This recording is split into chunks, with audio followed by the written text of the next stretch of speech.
Recording in progress.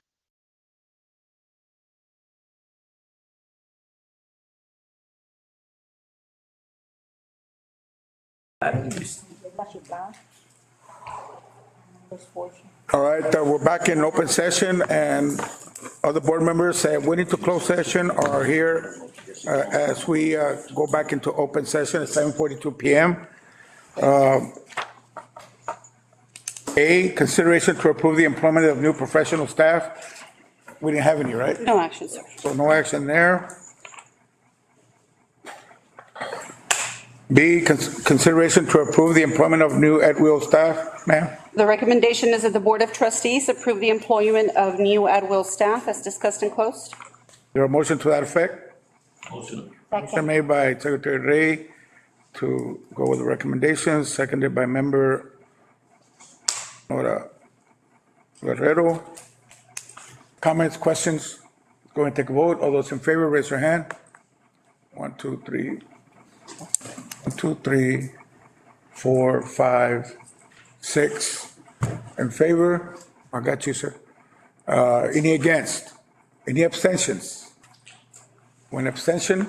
I wasn't part of the conversation. I understand. Okay, motion passes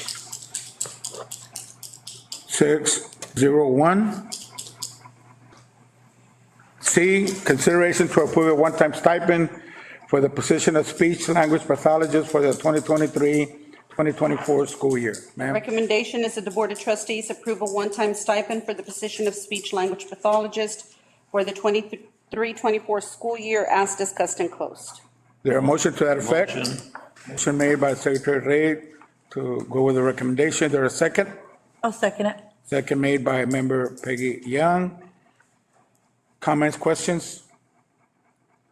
All right, let's go ahead and take a vote. All those in favor of the motion, raise your hand. 1, 2, 3, 4, 5, 6. You too, sir? A motion passes unanimously, 7-0.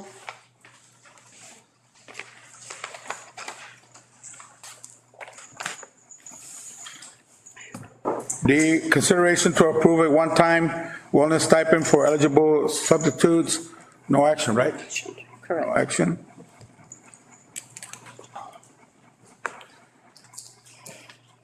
Nine, consent action items. Consideration to approve the minutes for the board meeting held November 6, 2023, special, and the regular board meeting on November 14, 2023. Also is consideration to approve the monthly bills for November 2023. We can go either individually or we can combine them. Combine them. I make a motion that we approve all of them combined. Okay, the motion by Secretary Ray to combine A and B. There a second? I'll second. Second made by member Nora Guerrero. Any comments or questions? All right, let's go ahead and take a vote. All those in favor, raise your hand. 1, 2, 3, 4, 5, 6, 7. Motion passes. Yes, 7-0. 10. Let's go to regular action items. A, discussion action to approve a contract between CCISD band and Daniel Morris in relation to the marching band program. Ma'am? Mr. Posada?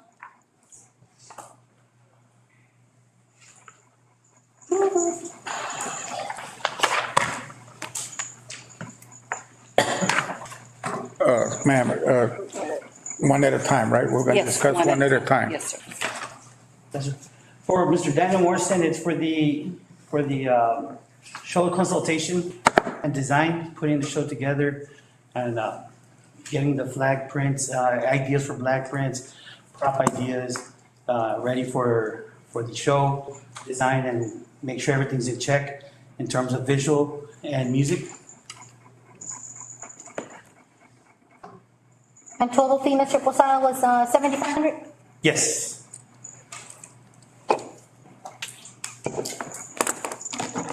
And Mr. Posada, this is for the fall of 2023, correct? Correct.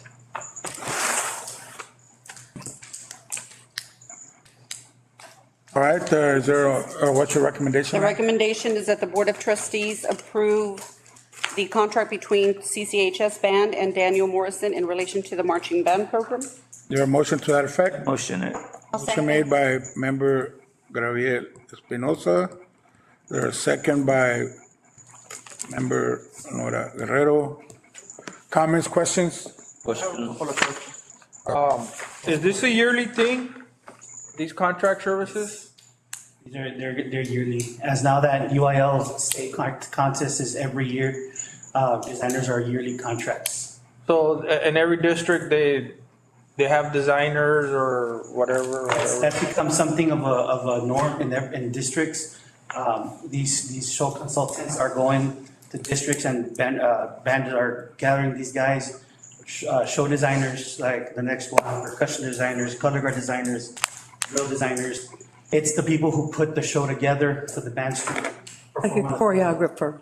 The choreo. Yeah.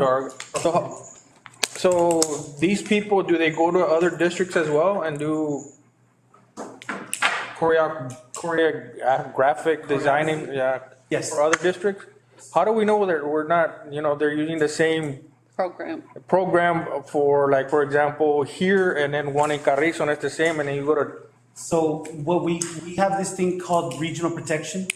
So these, the music arrangers have, when I gather a show, I get what's called the regional protection, which nobody in our region, in Region 11, can play that show for the season. So you purchase the show?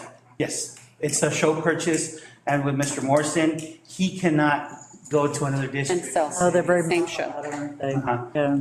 And then as well as the drill writers and the color guard choreographers, percussion arrangers, with that regional protection, it's strictly for Crystal City ISD, Carrizo ISD on their end, and La Prairie. They have their own. Right? we didn't approve this one last. No, We tabled them? yeah. One of them was stable and the other two are new. All right, let's go ahead. If there's any more questions, comments, let's go ahead and take a vote. All those in favor, raise your hand. To approve. 1, 2, 3, 4, 5, 6, 7. Motion passes, yes, 7-0.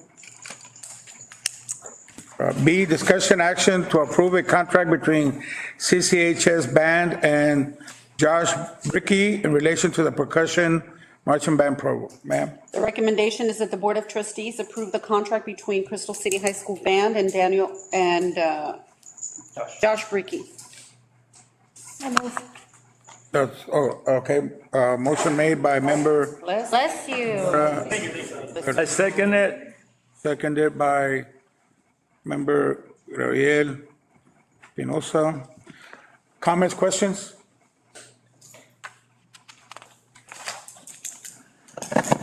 All right, there's more comment, questions. Go ahead and take a vote. All those in favor?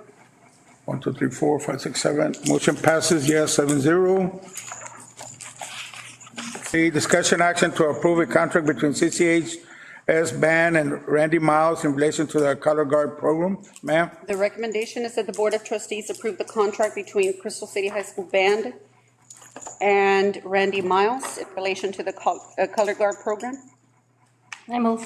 Motion made by member Guerrero, Second it.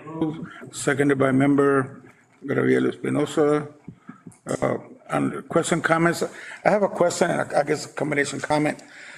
Sir, these are for the 2023 school year, right? For this This year. past fall, the one we're in right now?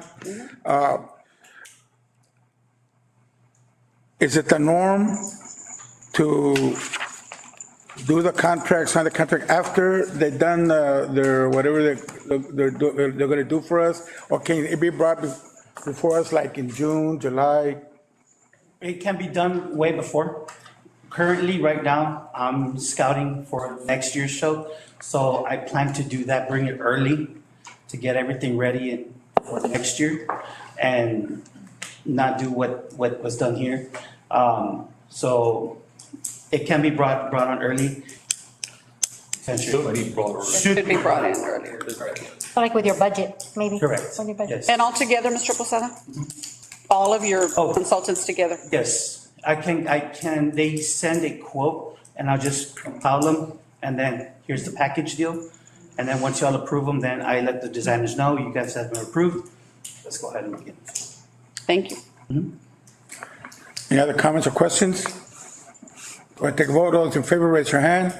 1, 2, 3, 4, 5, 6, 7. Motion passes, yes, 7-0. Thank you, Mr. Posada. You're welcome. Discussion action to approve the new T-test appraisers for the 2023-2024 school year. The recommendation is that the Board of Trustees approve the new appraisers under the Texas Teacher Evaluation and Support System for the 23-24 school year as presented. New appraisers being Victoria Mendoza, Alyssa Rodriguez, and Ira Martinez. They formally finished their training last Friday. Is there a motion to that effect? I'll make it. Motion made by member Peggy Young to Second. approve the motion, second by member Nora Guerrero. Comments, questions? Question. All right. Mr. Martinez is the one at high school. Correct.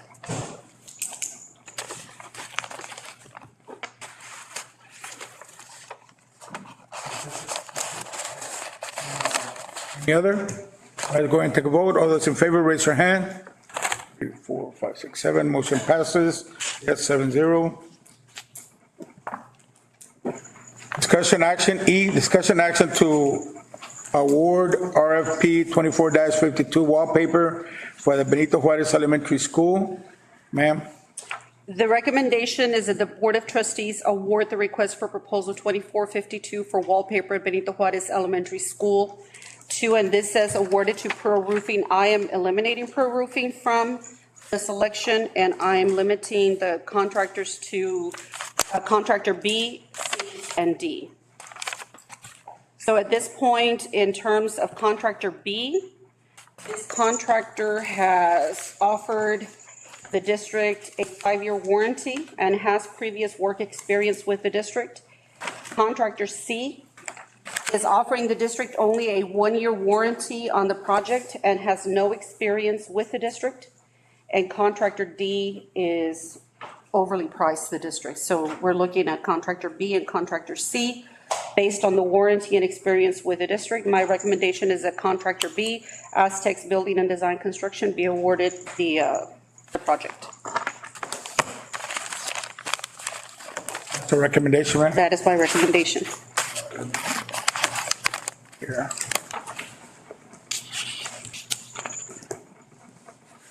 Is there a motion on the floor to that effect? Or motion. Motion made by VP Nata to go with the recommendation. Is there a second? I second it. Board President Bonilla seconds the motion. Any comments or questions? Question, what happened to contractor A, or We invalidated the bid. validated it? Yes, the proposal, once I went over the packet, because I'm the last one to go over the packet. It was too pricey, or? Question. Who are the raters? For this particular project, I believe it was Mr. Fernandez, Irene, and Frank. Is that correct? No, it was Juan, Brenda, and Frank. Frank? Reese? Royce, yes, sir. I'm asking why was it invalidated? It's missing some paperwork. Okay. Any other questions, comments? All right. All those in favor of the motion, raise your hand. 2, 3, 4, 5. 5 in favor. Any against? 1 against. Any abstentions? 1 abstention. Motion passes 5-1-1. I'm sorry, I didn't. Ms. Young. Sir. Oh, I did. Oh, no, right here. Thank you. Okay. All right, 11, informational discussion, superintendent report, we got district enrollment, ADA report, ISIP, reading levels for grades pre-K through 5, and the fall 2023 STAR interim report. Our district enrollment as of, this is going to be as of December 1st, is at 90.4. I'm sorry, that's our attendance. Our active enrollment right now is at 1,703.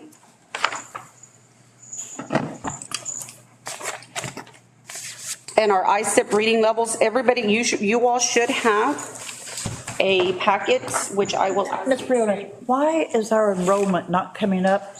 Are the attendance clerks? Are they making visits, home visits? Are they calling? They are as appropriate. They are, let me see.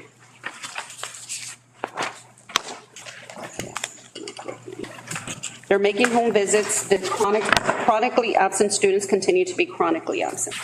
So I know that last week and this week, we have worked on attendance recovery to make sure that the students We're given an opportunity. given an opportunity to make up their attendance, not just to make up their attendance, but to make sure that if they have a passing grade, that they're able to post their grade. So my understanding is that we have a good outcome there.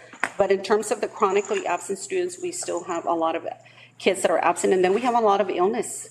We have a lot of illness across the district, across the county, and that contributes to our low percentage rates. I heard there was a flu outbreak. We have a flu outbreak, we have a COVID outbreak, we have our RSV outbreak, so yeah, there's a little bit of everything going around right now. Ms. Briones, and you know, I want to thank the staff and everybody because they have been sending notices in the mail, posting them up on social, you know, for us parents or grandparents. I mean, it helps when you get it in the mail and you see it on social because not everybody's on social. So I appreciate, you know, the feedback that you're giving us to make sure that we're doing our part and make sure that our children and, you know, recover because it's important. So are we trying to do it before the end of the semester in December? Before we go on break? We're trying to do all the attendance recovery before we post grades in January so that whoever merits a passing grade, so number one, so that we can be compliant with attendance credit postings. And number two, so that the students that are eligible to receive a passing grade at the end of the semester, especially at secondary, get awarded their full passing credit.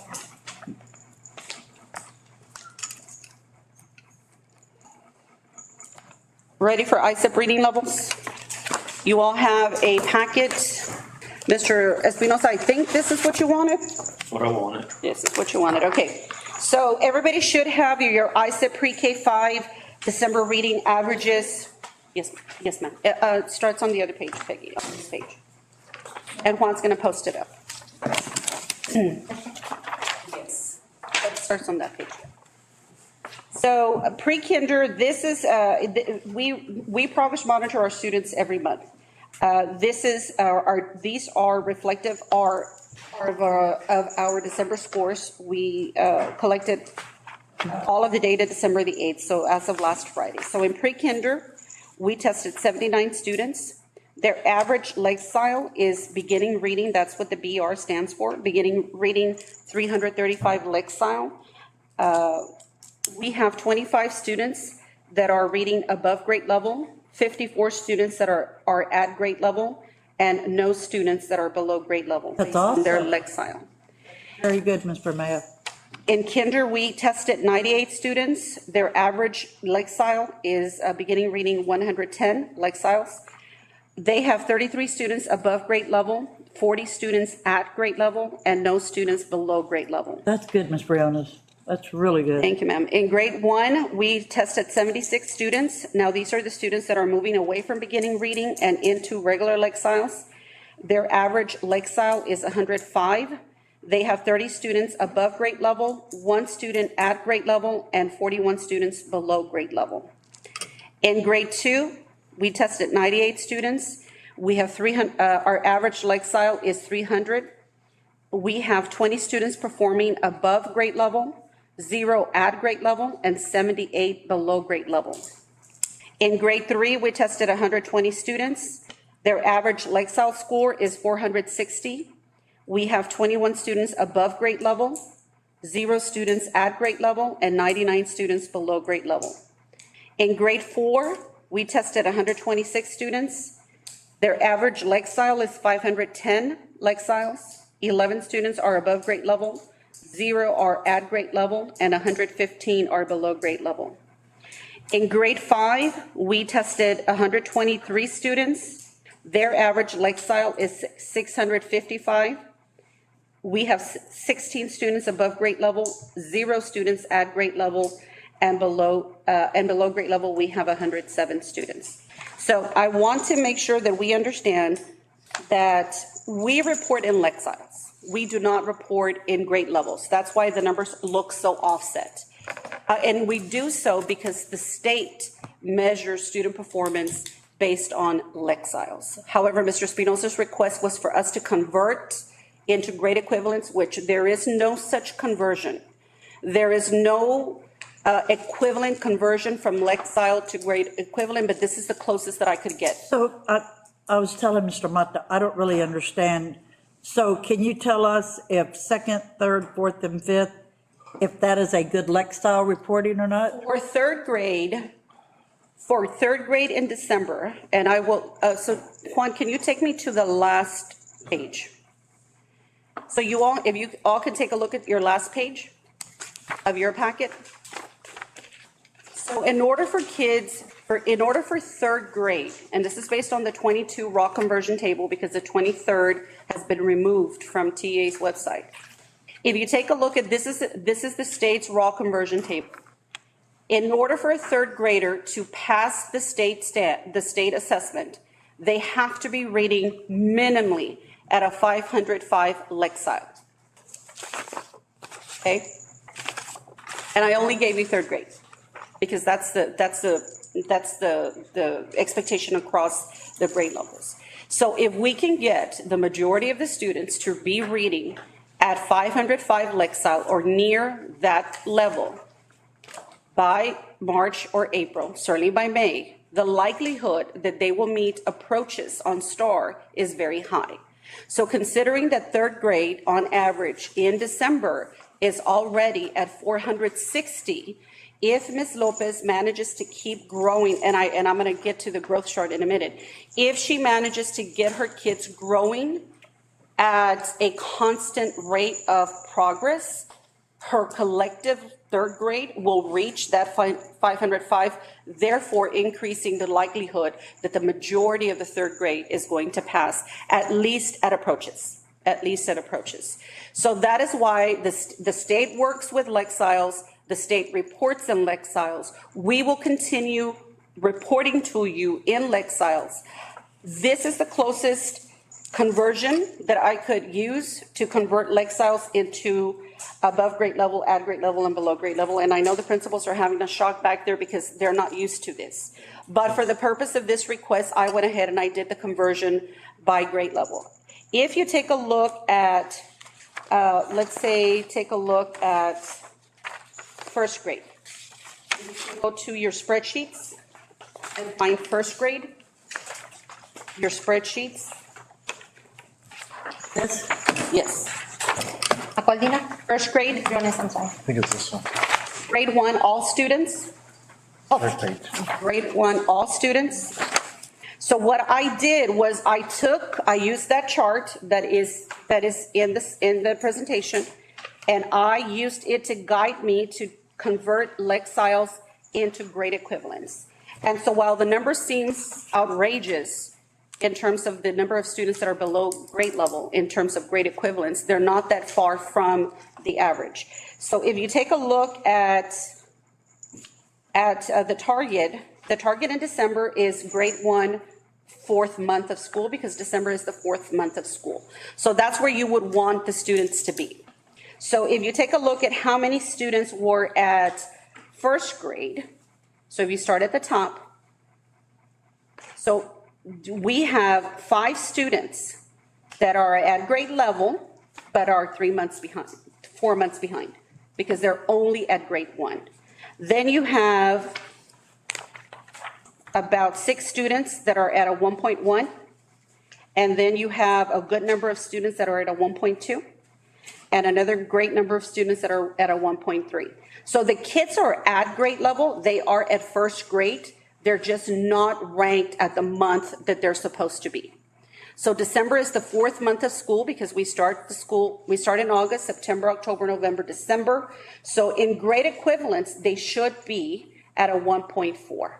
So if we want to determine how far away are we from the target, then you start counting backwards. So if you take a look at how many kids are below grade level, even though they are all at grade level, it's a handful. Then you start looking at, starting at 1.5, These are all students that are above grade level. And moving on to, and I'm already on the last page of grade 1. Backside. It's on the backside. Then we get into what in kinder and in pre-kinder are referred to as primer and pre-primer. For those of us that have been in education that long, that is how we rate pre-kinder and kinder when it comes to grade equivalence. In first grade, there's only a handful of students that are considered primers, kinder grade level, and pre-primers that are considered pre-K level. Let me ask you a So- question. Yes, sir. These kids, have they been referred to special ed or? I don't know the students by name, and the campuses don't have access to this, so we would have to sit and have a conversation with them at a later date to see. If they're that low, I mean, maybe because, I mean, they have special needs And they may already be in the program, Mr. or Espinoza. that's what I'm saying. Yeah, Or if they're not, I know that assessment. as per Ms. Sendejo, we continue to get referrals out of the elementary campuses, so I'm certain that they've been referred if they're not in the program already. But anyhow, so that's, I just wanted to go through at least one grade level so that you could see how these work. Ms. Briones, you keep using the language approaches, Yes, not a very high expectation. correct.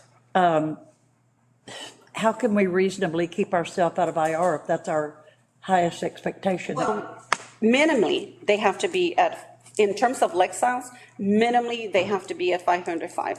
However, my conversation with the principals through our monthly PLCs is our goal is to get the students to be at the 50th to 90th percentile of their Lexile range by grade level.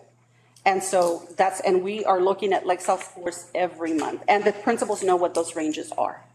But for the purpose of this diagram that I used, that was the Lexile that I was referencing. Let me ask you, Have any other determinants or factors have been looked at to determine, okay, what is it that, you know, that we can do more in order to intercede as far as, you know, do we have to provide more tutoring or No. something, or? No, the question that and we just had a PLC